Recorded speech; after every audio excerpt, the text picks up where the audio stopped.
안녕하세요. 제가 드디어 면접을 보고 왔습니다. 제가 면접을 준비했던 과정들이나 면접을 어떻게 봤는지, 또 면접이 어떻게 진행되었는지에 대해서 알려드리겠습니다. 우선 면접 스터디에 대해서 알려드릴게요. 저는 체력학원에서 만난 친구들과 저를 포함해서 6명이서 주 2회 대략 한 달 정도 면접 스터디를 준비했어요. 면접 스터디 초반에는 집단 토론과 개별 전공 질문 위주로 했고, 면접 일정이 나오고 나서는 모의 면접 위주로 면접 스터디를 진행했어요.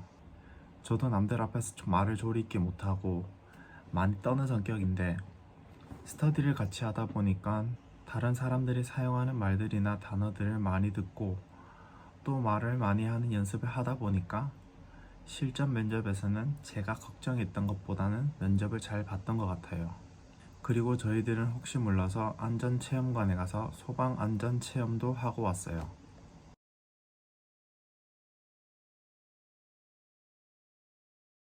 이제 면접에 대해서 알려드리겠습니다. 첫 번째, 면접 대기 순서. 저는 오전자여서 8시 10분에서 30분 사이에 등록을 했습니다. 등록을 하고 나면 지정된 좌석에 앉아서 대기를 하는데, 주의사항이라든지 면접 진행 과정 등에 대해서 설명을 해줍니다. 전달 사항을 다 말하고 나면 각 조에서 한 명씩 나와 조별로 면접 볼 순서를 뽑아요. 제가 면접 볼 때는 총 64명으로 8명씩 총 8조였어요.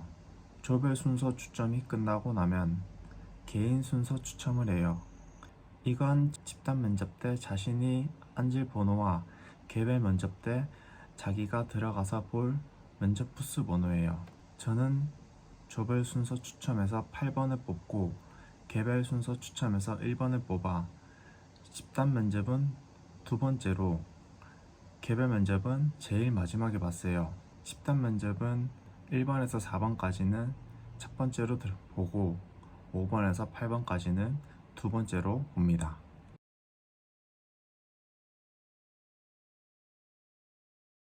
두 번째, 집단 면접. 집단 면접 주제는 대기실에서 주제가 담긴 봉투를 뽑습니다. 그 봉투를 가지고 집단 면접실에 들어갔을 때 오픈을 하고 5분간 자기 생각을 적을 시간을 줍니다. 사회자는 별도로 없었고, 단체로 돌아가면서 대략 3에서 40초씩 발언권을 주고 8명 전부 발언을 하고 나면 그 이후에는 자유롭게 토론을 하면 됩니다. 시간은 대략 총 25분 정도 됐던 것 같고, 많이 발언한 사람은 6번에서 7번 정도였고, 제일 적게 발언한 사람은 2번 정도였어요. 저희 조가 토론한 주제는 공개 채용과 경계 채용으로 뽑은 사람들을 공채는 구급 구조, 경채는 경방으로 보직을 바꿔서 근무하는 것에 대해 찬반 토론을 했습니다. 홀수 번호는 찬성 쪽, 짝수 번호는 반대 쪽이어서 저는 찬성 쪽에서 발언을 했습니다. 대략 내용들을 요약하자면, 찬성 측은 소방공무원은 한 분야에서만 국한된 직업이 아니라 여러 분야에 대해 언제든지 대응할 수 있는 소방관이 되어야 한다였고, 반대 측은 구급, 구조 같은 경우는 전문성이 필요하다. 사람의 목숨을 구하는 직업인데 의료 지식이 없는 사람이 구급 업무를 보는 건 안 된다라는 주장이 대부분이었습니다. 25분 동안 비슷한 논리로 말을 조금씩 바꿔가면서 말했던 것 같아요.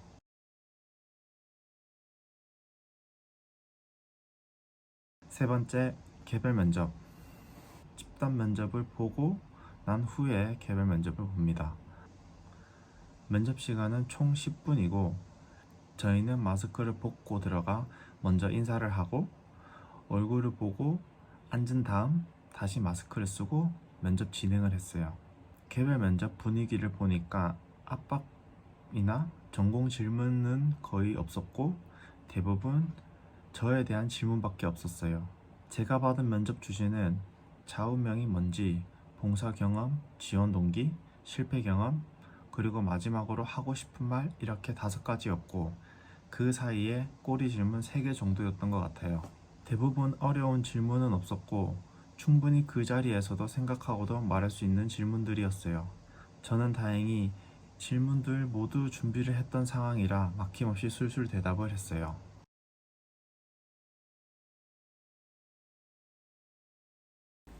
네 번째, 면접 팁.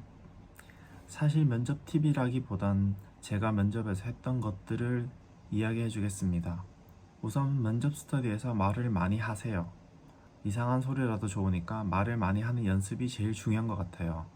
그리고 자신이 했던 말들을 다른 사람들에게 피드백을 받고 그 피드백을 토대로 스터디가 끝나면 집에 가서 다시 생각을 정리합니다. 그리고 자기 생각을 적은 것들을 종이에 적어두지 말고 휴대폰 메모장에 적어두고 그냥 심심할 때마다 읽으세요. 외우는 것보다는 입에 붙이는 게 더욱 중요하다고 생각해서 저는 심심할 때마다 제가 적어놓은 것을 읽어보고 또 이상하다 생각되는 부분을 수정하고 그렇게 계속 반복했어요. 그러다 보니 저는 하루 전에 외웠는데 외우지 않아도 다 기억이 남더라고요. 그리고 영상을 찍는 버릇을 하면 좋습니다.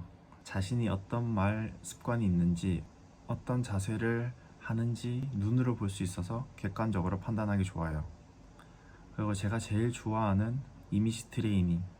제가 어떤 일을 하든지 항상 하는 게 이미지 트레이닝이에요. 실기할 때도 항상 했듯이 면접할 때도 제가 어떤 자세로 앉아서 어떻게 시선 처리를 할 것인지, 어떤 질문이 왔을 때 어떻게 대응할 것인지 등 자기 전에 누워서 이미지 트레이닝을 해보세요.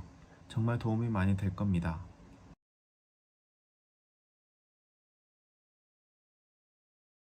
다섯 번째, 느낀 점. 제가 면접을 보고 느낀 점은 그닥 변별력이 없을 것 같아요. 어려운 질문도 없었고 전부 비슷하게 얘기하는 것 같아서 실기 점수에서 벌써 판가름이 나지 않았나 싶어요. 하지만 내년부터는 실기, 면접 둘 다 25%로 바뀌기 때문에 내년에는 또 다르겠죠? 내년을 준비하는 소시생분들은 필기 합격하고 실기에서 못 봤다고 좌절하지 말고 면접까지 열심히 하면 충분히 역전할 수 있다고 생각합니다. 올해 실기 15%인데도 제가 100명 정도를 앞질렀으니까 충분히 가능할 수 있다고 생각해요. 제 영상이 조금이나마 도움이 됐으면 좋겠어서 만들게 되었습니다. 궁금하신 거 댓글 다시면 제가 답변해 드리도록 할게요. 감사합니다.